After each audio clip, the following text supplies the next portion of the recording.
Food കഴിക്കുന്നില്ലേ? എനിക്കിന്ന് food വേണ്ട, ഞാൻ ഓഫീസിൽ നിന്ന് കഴിച്ചോളാം. ചേട്ടാ ജോലി കഴിഞ്ഞ് കുറച്ച് നേരത്തെ വരാൻ പറ്റുമോ? എനിക്ക് ഇച്ചിരി സാധനം മേടിക്കാനുണ്ട്. വൈകുന്നേരം നമുക്കൊന്ന് പുറത്തു പോയാലോ? ഇല്ല, എനിക്ക് വരാൻ പറ്റില്ല. ഞാൻ വരുമ്പോൾ ലേറ്റ് ആവും. ആ ഇറങ്ങാറായോ നീ? ഞാൻ ഇറങ്ങാൻ നിൽക്കുക. എടാ നീ ഇത് ജോലി കഴിഞ്ഞിട്ടേ കുറച്ച് നേരത്തെ വരാൻ നോക്ക്. എന്നിട്ട് രണ്ടുപേരോട് ഒരു സിനിമയ്ക്ക് പോയി അവിടെ അങ്ങാണ്ട് ഏതൊക്കെയോ പടങ്ങൾ ഇറങ്ങിയിട്ടുണ്ടോ. എപ്പോഴും ഈ ജോലി എന്നൊക്കെ പറഞ്ഞുകൊടുത്തിട്ട് കാര്യമുണ്ടോ? ഇവളാണെങ്കിൽ ഏതേലും വീട്ടിൽ തന്നെയാണ്, അവൾക്കും മടുപ്പ് പോകുന്നുണ്ടാവില്ലേ? ഒരു സിനിമയ്ക്ക് പോവാ കേട്ടോ. അത് പിന്നെ ഞാൻ ഓഫീസിൽ നിന്ന് ഇറങ്ങുമ്പോൾ ലേറ്റ് ആവും അമ്മേ. ഓ അവൻ്റെ ഒരു ജോലി ഒന്ന് പറഞ്ഞ് രണ്ടാമത്തെ ഒരു ജോലി മാത്രം അവൻ്റെ വായിന്ന് വരത്തുള്ളൂ. നീ എന്നെ അവിടെ തന്നെയാണോ പറ്റി കിടക്കുന്നേ? ഇറക്കൻ്റെ വർത്താനം. എടാ കല്യാണം കഴിഞ്ഞിട്ട് 3 മാസമായി. കല്യാണം കഴിഞ്ഞ പാടെ ഞാൻ പറഞ്ഞ ഹണിമൂണ് പോ, രണ്ടുപേരുടെ പോ. അതൊക്കെ ഇന്നത്തെ കാലത്ത് എല്ലാവരും ഒക്കെ പോകുന്നതല്ലേ. അന്ന് അവൻ പറഞ്ഞു ജോലി ലീവില്ല, പോയേ പറ്റൂ, ആ കാരണം ഈ കാരണം പറഞ്ഞ് മുടക്ക് പറഞ്ഞു. എന്തുവാണ് ഇതൊക്കെ? അമ്മയ്ക്ക് ഞാൻ പറഞ്ഞ മനസ്സിലായില്ലേ? എനിക്ക് ജോലി കഴിഞ്ഞോളൂ, ബാക്കി എന്തും. എനിക്ക് താല്പര്യമില്ലാത്ത കാര്യങ്ങൾ എന്തിനാ അമ്മയുടെ തലയിൽ അടിച്ചേൽപ്പിക്കുന്നത്?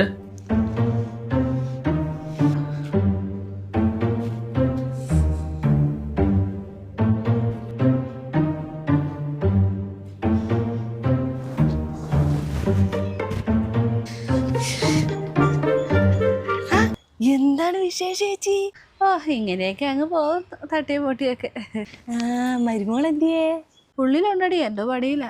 എന്താണ് വിശേഷം വല്ലതും ഉണ്ടാ? കല്യാണം കഴിഞ്ഞിട്ട് 3 മാസമൊക്കെ ആയില്ലേ, എന്തായി? ഓ എനിക്കും തോന്നണില്ല അത് അടുത്തൊന്നും കാണുമെന്ന്. മര്യാദയ്ക്ക് രണ്ടുപേരും ഇരുന്ന് വർത്താനം പറയുന്നത് പോലും കാണുന്നില്ല, പരസ്പരം ഒന്ന് ചിരിക്കുന്നത് പോലും കാണുന്നില്ല. പിന്നെയല്ലേ കുഞ്ഞുങ്ങൾ. അല്ലേ ഇതെന്ത് പറ്റി? നമ്മുടെ കാലത്ത് കല്യാണം കഴിഞ്ഞ കൂട്ടൊന്നും അല്ലല്ലോ. ഇന്നത്തെ കാലത്ത് പിള്ളേരൊക്കെ നല്ലോണം സ്നേഹം പ്രകടിപ്പിക്കുന്ന ആൾക്കാരാണ്. എന്നിട്ട് ജിതനും ഭാര്യ ഇതെന്ത് പറ്റി? ചേച്ചിക്ക് ചിലപ്പോൾ തോന്നിയായിരിക്കും. എന്നാ കാരണമെന്നൊന്നും എനിക്കറിയാൻ പാടില്ല. പക്ഷെ ഞാൻ കുറച്ച് ദിവസമായിട്ട് അവരെ ശ്രദ്ധിക്കുന്നുണ്ട്. നമുക്ക് ഈ കാര്യമൊക്കെ ഒന്ന് ചോദിക്കാൻ പറ്റുമോ? നമ്മളിത് അറിഞ്ഞും കണ്ടുമൊക്കെ മനസ്സിലാക്കുന്നതാണ്. അവരുടെ പെരുമാറ്റത്തിലൊന്നും അത്രയും ഒരു ഭാര്യയും ഭർത്താവുമായിട്ട് ജീവിക്കുന്നതിൻ്റെ അല്ലെങ്കിൽ പുതുമോടിയുള്ള കല്യാണം കഴിഞ്ഞ് അവരുടെയൊക്കെ ഒരു ഇതൊന്നും ഇല്ലെന്നേ. ആദ്യമൊക്കെ ഞാൻ വിചാരിച്ചത് ഒന്നാമത് ഇവർ സ്നേഹിച്ച് കല്യാണം കഴിച്ചവരൊന്നും എല്ലാം നേരത്തെ അറിയാവുന്നവരുമല്ല. അപ്പം അതിൻ്റെയൊക്കെ ഒരു ഇതാണെന്ന് ഞാൻ ആദ്യം വിചാരിച്ചത്. പക്ഷേ അവർ തമ്മിൽ അങ്ങ് അടുക്കുന്നില്ല. അതാണ് ഇപ്പോഴത്തെ ഏറ്റവും വലിയ കുഴപ്പം. എനിക്കത് കാണുമ്പോൾ ഒരു മനസ്സിൽ കിടന്നൊരു വിങ്ങല. ഇതിപ്പോൾ ഒന്നാമത് ജിതനാണെങ്കിൽ കല്യാണത്തിന് താല്പര്യം ഉണ്ടായിരുന്നില്ല. അവനോട് ഞങ്ങൾ നിർബന്ധിച്ചിട്ടാണ് അവൻ സമ്മതിച്ചത് തന്നെ. ഇനി അതിൻ്റെയൊക്കെ കാരണം കൊണ്ടാണോ, അവന് അടുക്കാൻ പറ്റാത്തത് കൊണ്ടാണോ, ഇനി അവളെ ഇഷ്ടമല്ലാഞ്ഞിട്ടാണോ, ഇനിയിപ്പോൾ ആ പെങ്കൊച്ചിന് ഇനിയിപ്പോൾ അവനെ സ്നേഹിക്കാനൊരു കഴിവില്ലാത്തതൊക്കെ സാധാരണ ഭാര്യമാർക്ക് ഭർത്താക്കന്മാരെയൊക്കെ സ്നേഹിക്കാൻ ഒരു ഇതുണ്ടാവുമല്ലോ. ഇനി അതില്ലാത്തതുകൊണ്ടാണോ എന്താണെന്നൊന്നും എനിക്കറിയത്തില്ല. അവർ തമ്മിൽ അങ്ങനെ ഒരു അടുപ്പം ഇല്ലെന്നേ. അവർ പരിചയക്കാർ പോലും അല്ല. എനിക്ക് തോന്നുന്നു ഒരു അന്യന്മാരുടെ കൂട്ടി ഒരു റൂമിൽ താമസിക്കുന്നുണ്ടെന്നേ ഉള്ളൂ. ഒരു ഇതുമില്ല. എനിക്കിതെല്ലാം കൂടെ കണ്ടിട്ട് ഒരു ആദ്യമാണ്. നിന്നോടായതുകൊണ്ട് ഞാൻ ആരോടും പോയി പറഞ്ഞേക്കല്ലേ, നാണക്കേടല്ലേ പുറത്തറിഞ്ഞ. ഓ ചേച്ചി വിഷമിക്കാണ്ടിരിക്കേ. ചിലപ്പോൾ ഇതൊക്കെ ചേച്ചിക്ക് തോന്നണായിരിക്കും. അവർ തമ്മിൽ നല്ല സ്നേഹമുണ്ട്, പുറത്തും കാണിക്കാത്തതായിരിക്കും. ചേച്ചി ഇങ്ങനെ വെറുതെ ആലോചിച്ച് വിട്ടുന്നതിൻ്റെ കുഴപ്പമാണ്. ഒന്നും ചിന്തിക്കണ്ട കേട്ടാ, കുഴപ്പമൊന്നുമില്ല. കുറച്ച് ദിവസം കഴിയുമ്പോൾ നല്ല ശരിയാവുമെന്ന് വിശ്വസിച്ചാൽ ഞാനും മുന്നോട്ട് പോണത്. അങ്ങനെ ആയിരിക്കുമല്ലേ. എന്നാലേ ഞാനങ്ങ് ചെല്ലട്ടേട്ടാ. ഇച്ചിരി മുരിങ്ങേൻ്റെ ഇല പറിക്കാൻ വന്നതാണ് ഞാൻ. ശരി കേട്ടാ.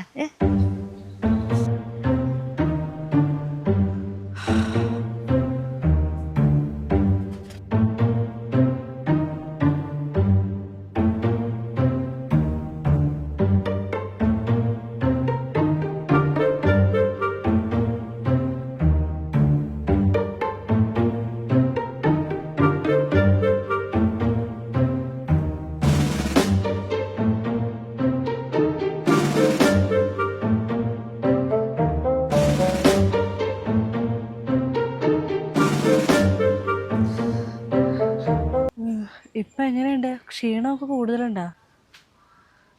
ഓരോ മാസം കൂടുന്നവരും ക്ഷീണം കൂടുക എന്നല്ലാണ്ട് കുറയലൊന്നുമില്ല. വയ്യ തീരെ. ഡെലിവറി ആകുമ്പോഴേക്കും ആൾക്ക് ലീവ് കിട്ടുമോ? പിന്നല്ലാണ്ട് ഇക്ക ഡെലിവറി ആകുമ്പോഴേക്കും വരും. ഇക്കാണെങ്കിൽ അവിടെ നിന്നിട്ട് ഒരു സമാധാനവും ഇല്ല. എന്നുവെച്ചാൽ എങ്ങനെയാ ഏതാ ഗർഭിണിയാന്ന് അറിഞ്ഞാൽ പിന്നെ എപ്പോഴും ചോദ്യം പറച്ചിലൊക്കെ തന്നെയാണ്. എന്നും വയറിൻ്റെ ഫോട്ടോ അയച്ചു തരാൻ പറയും. വലുതായോ അനങ്ങുണ്ടോ, എന്താ അവസ്ഥ, ക്ഷീണമുണ്ടോ, ഏത് ഇതെന്ന് പറഞ്ഞ് എപ്പോഴും ഭ്രാന്താക്കൽ എൻ്റെ. ഇക്ക ഗൾഫിലാണെങ്കിലേ മനസ്സുകൊണ്ട് എന്തായാലും ഇവിടെ തന്നെ ഉണ്ട്. അല്ല നിങ്ങളുടെ പരിപാടി എന്താ? ബേബി പ്ലാനിങ് ഒക്കെ ഉണ്ടോ ഇപ്പോൾ? ബേബി പ്ലാനിങ് ഞങ്ങൾ പരസ്പരം മുഖത്ത് നോക്കി ഒന്നും ചിരിച്ചിട്ട് പോലുമില്ല. ഒരു ഭാര്യയും ഭർത്താവായിട്ട് ജീവിച്ചാലല്ലേ കുഞ്ഞുങ്ങളെ പറ്റിയൊക്കെ ആലോചിക്കാൻ പറ്റുള്ളൂ. അതെന്താ നീ അങ്ങനെ പറഞ്ഞ? നിങ്ങൾ തമ്മിൽ എന്തെങ്കിലും പ്രശ്നമുണ്ടോ? കല്യാണം കഴിഞ്ഞിട്ട് കുറച്ചല്ലേ ആയുള്ളൂ. എനിക്കറിയില്ല ഞങ്ങൾ തമ്മിലുള്ള പ്രശ്നം എന്താണെന്ന്. കല്യാണം കഴിഞ്ഞ് ചേട്ടനായിട്ട് അടുത്തിരുന്നൊന്നും സംസാരിച്ചിട്ട് പോലില്ല ഞാനിതുവരെ. എൻ്റെ മുഖത്ത് നോക്കാറില്ല, എന്നോടൊന്നും ചിരിക്കാറില്ല. ഞാൻ എത്ര അങ്ങോട്ട് പോയി സംസാരിച്ചാലും എന്നോട് താല്പര്യമായിട്ടൊന്ന് സംസാരിക്കുമോ? എന്നോടൊരു താല്പര്യമില്ലാത്ത രീതിയിലാണ് പുള്ളി നിൽക്കണേ. കല്യാണത്തിൻ്റെ അന്ന് ഫസ്റ്റ് നൈറ്റിൻ്റെ അന്ന് ഇങ്ങനെ പറഞ്ഞായിരുന്നു, ഞാൻ അധികം സ്ത്രീകളായിട്ട് ഇങ്ങനെ സംസാരിച്ചിട്ടില്ല, സ്ത്രീകൾ സുഹൃത്തുക്കളില്ല, എനിക്കധികം സംസാരിക്കാൻ അറിയില്ല എന്നൊക്കെ പറഞ്ഞു. അമ്മയുടെ നിർബന്ധപ്രകാരം കല്യാണം നടന്നതെന്നൊക്കെ പറഞ്ഞപ്പോൾ ഞാൻ വിചാരിച്ചു ഒരു അറേഞ്ച്ഡ് മാരേജ് ആണല്ലോ, അപ്പം അതിൻ്റെ ചില പൊരുത്തക്കേടുകളൊക്കെയാണ് എന്നൊക്കെയാണ് ഞാൻ വിചാരിച്ചത്. തുടക്ക സമയത്തും അങ്ങനെയൊക്കെ തന്നെയാണ് വിചാരിച്ചത്. പക്ഷെ പോകെ പോകെ എനിക്ക് മനസ്സിലായി ചേട്ടൻ എന്നോട് ഒരു താല്പര്യമില്ല, ഒരു ഇഷ്ടമില്ല. ഇതൊക്കെ ഞാൻ നിന്നോടുള്ളൊരു അടുപ്പം കൊണ്ട് പറയുക. എന്ന് വെച്ചാൽ കല്യാണത്തിന് മുന്നാണെങ്കിലും ഉറപ്പിച്ചിരിക്കുന്ന സമയത്ത് ഞാനായിട്ട് ചേട്ടനെ വിളിക്കുന്നതല്ലാണ്ട് എന്നെ ഒരു പ്രാവശ്യം പോലും ഇങ്ങോട്ട് വിളിച്ചിട്ടില്ല. ഇത്രയും കാലം ഇന്ന് ശരിയാവും നാളെ ശരിയാവും എന്ന് പറഞ്ഞ് വിചാരിച്ചിരുന്നു. പക്ഷെ 3-4 ദിവസം മുന്നേ ചേട്ടൻ്റെ ഫോണിലൊരു ചാറ്റ് ഞാൻ കണ്ടു. അതോടെ മനസ്സിലായി ഞാൻ ഈ കാത്തിരിക്കണൊക്കെ വെറുതെയാണ്. എന്താടി നിനക്ക് എന്തെങ്കിലും ഡൗട്ടുണ്ടോ? ഇനി പുള്ളിക്ക് വേറെ ഏതെങ്കിലും സ്ത്രീകളായിട്ട് വല്ല ബന്ധം, വല്ല ഓഫീസിലും അങ്ങനെ ആരെങ്കിലും ആയിട്ട് ബന്ധമുണ്ട്? ഇന്നും നിലയും തുടങ്ങിയൊന്നുമല്ല, 3 വർഷമായി. ഓഫീസിലുള്ളതാ, രാഹുലിൻ്റെ പേര്. എടി നീ എന്തേ പറയുന്നേ? വേറെ പുരുഷനായിട്ടോ? അപ്പം അയാള്? അത് ചേട്ടന് സ്ത്രീകളോട് താല്പര്യമില്ലാന്ന് പറഞ്ഞപ്പോൾ ഇങ്ങനൊരു ബാക്ക് സ്റ്റോറി ഉണ്ടെന്ന് എനിക്ക് അറിയില്ലായിരുന്നു. എന്തായാലും എൻ്റെ ജീവിതം പോയി. എടി ഇത് കറക്റ്റ്. നീ എന്തിനാടി അയാളുടെ കൂടെ ഇങ്ങനെ കടിച്ചു നോക്കി നിൽക്കണത്? എപ്പോഴും ഇട്ടിട്ട് പോകാൻ മേലായിരുന്നോ? എടി നിന്നോട് ഞാൻ, എൻ്റെ പൊന്നു മോളെ, നീ വേഗം രക്ഷപ്പെടാൻ നോക്ക്. ഇതൊരു ജീവിതമുള്ളൂ, നീ വെറുതെ നശിപ്പിച്ച് കളയല്ലേ. ചേട്ടൻ എന്തെങ്കിലും ഒരു മാറ്റം ഉണ്ടാവുമെന്ന് വിചാരിച്ചാൽ കല്യാണം കഴിഞ്ഞ് 3 മാസം ഞാനിവിടെ പിടിച്ചു നിന്നേ. ഇങ്ങനൊരു കഥ ഉണ്ടെന്ന് എനിക്ക് അറിയത്തില്ലായിരുന്നു. പക്ഷെ ഞാൻ ഒരു കാര്യം പറഞ്ഞേക്കാം, അങ്ങനെ ഒരു മാറ്റം ഉണ്ടാവുമെന്ന് നീ പ്രതീക്ഷിച്ചിരുന്നിട്ട് ഒരു കാര്യമില്ല. അത് വെറുതെ ഉള്ള കാത്തിരിപ്പാവും. ഞാൻ പറയുന്നത് നീ ഉള്ള സമയം കൂടി രക്ഷപ്പെടാൻ നോക്ക്. ഇടി ഓരോ മനുഷ്യന്മാർക്കും ഓരോ ഇഷ്ടങ്ങളാണ്. അതിൽ നിന്നൊരു മാറ്റം വന്ന് നിൻ്റെ കൂടെ ഒരു ഭാര്യയും ഭർത്താവായിട്ട് ജീവിക്കുന്നത് നീ പ്രതീക്ഷിച്ച് എന്തിനാ അങ്ങനെ കാത്തിരിക്കണ്ടേ? അതിൻ്റെ ആവശ്യം എന്താ? നീ അതിലും ഡിസേർവിങ് ആണ്. നിനക്ക് നല്ലൊരു ജീവിതം കിട്ടും. നീയായിട്ട് മാറിക്കൊടുത്ത് കഴിഞ്ഞാൽ നിങ്ങൾക്ക് 2 പേർക്കും നല്ല ജീവിതം കിട്ടും. എടി പക്ഷെ നമ്മൾ തമ്മിലുള്ള അടുപ്പം കൊണ്ട് എനിക്ക് നിന്നോട് പറയാൻ പറ്റും. പക്ഷെ ഇത് നാട്ടുകാരൊക്കെ അറിഞ്ഞു കഴിഞ്ഞാൽ ഞാൻ ഈ ഒരു കാരണം പറഞ്ഞ് ഇവിടെ നിന്ന് ഇറങ്ങിയാൽ ഭയങ്കര മോശമാവില്ലേ? നാട്ടുകാർ ഒരു എന്തൊക്കെ പറയുന്ന ഓർത്തിട്ട് നീ അവിടെ ഇരുന്നോ? നിൻ്റെ ജീവിതം ഇല്ലാണ്ടായിക്കോട്ടെ, നിൻ്റെ നല്ലൊരു സമയം വേസ്റ്റ് ആയിക്കൊണ്ടിരിക്കുന്നത്. എൻ്റെ പൊന്നു മോളെ, നിന്നോടുള്ളൊരു സ്നേഹം കൊണ്ട് ഞാൻ പറയാം, നീ രക്ഷപ്പെടാൻ നോക്ക്. അല്ലെങ്കിൽ നീ ഇങ്ങനെ തന്നെ ഇവിടെ ഇരിക്കലേ ഉണ്ടാവുള്ളൂ. ജീവിതകാലം മൊത്തം ഈ നാട്ടുകാരുടെയും വീട്ടുകാരുടെയും ഒക്കെ ചീത്തപ്പേരും കേട്ട് എന്തിനാ നീ നിൽക്കുന്നത്? രക്ഷപ്പെടാൻ നോക്ക്. ഒരു കാല് പേരെടുത്തിട്ട് ഞാൻ പോട്ടേട്ടാ.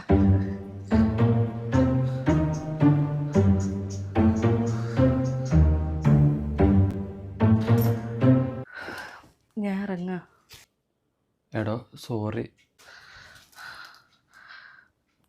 ഒരുപാട് കഷ്ടപ്പെട്ട് വർത്തമാനം പറയേണ്ട ആവശ്യമില്ല.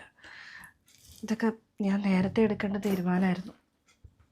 ഞാൻ വിചാരിച്ചു ഇന്നോ നാളെയോ മാറും എന്നൊരു പ്രതീക്ഷയിലായിരുന്നു ഇത്രയും കാലം ജീവിച്ചത്. പക്ഷെ എനിക്കത് തെറ്റുപറ്റി. ഒരുപാട് പ്രതീക്ഷയോടെ ഞാൻ ഈ വീട്ടിലോട്ട് കടന്നു വന്നേ. കല്യാണം കഴിഞ്ഞ് വന്ന ഏതൊരു പെൺകുട്ടിയെ പോലെ ഒരുപാട് സ്വപ്നങ്ങളും പ്രതീക്ഷയോടെ ഞാൻ ഈ വീട്ടിലോട്ട് കടന്നു വന്നേ. അതെല്ലാം തല്ലി തകർത്ത് നിങ്ങളാണ്. ഇങ്ങനെയൊക്കെ ഇറങ്ങിപ്പോകേണ്ട ഒരു അവസ്ഥ വരുമെന്ന് എനിക്കിപ്പോലും പ്രതീക്ഷിച്ചിരുന്നതല്ല. ആരോടും ഇങ്ങനെയൊന്നും ചെയ്യരുത്. സ്വന്തം ഇഷ്ടത്തെപ്പറ്റിയും താല്പര്യത്തെപ്പറ്റിയും ആരുടെ മുന്നിലും തുറന്നു പറയാനുള്ള ധൈര്യം നിങ്ങൾ കാണിച്ചിരുന്നെങ്കിൽ ഞാനിന്ന് ഇങ്ങനെ നിൽക്കേണ്ടി വരില്ലായിരുന്നു. സ്വന്തം ഇഷ്ടത്തിനനുസരിച്ച് ആരുടെ കൂടെയും ജീവിക്കാൻ അല്ലെങ്കിൽ ആരെയും സ്നേഹിക്കാനുള്ള സ്വാതന്ത്ര്യം നിൽക്കുന്നുണ്ട്. പക്ഷെ എന്നിതിൽ കരുവാക്കേണ്ടിയിരുന്നില്ല. ഞാനിവിടെ നിന്ന് ഇറങ്ങിക്കഴിഞ്ഞ് എത്ര പേരോട് മറുപടി പറയണം? ഞാൻ എന്തൊക്കെയോ പറഞ്ഞ് കരഞ്ഞ് കുളമാക്കി. ഭയങ്കര വിഷമമുണ്ട്. അതുകൊണ്ട് എന്തൊക്കെയോ പറഞ്ഞു പോയതാണ്. സോറി. ഞാൻ ഇറങ്ങാം. ബൈ.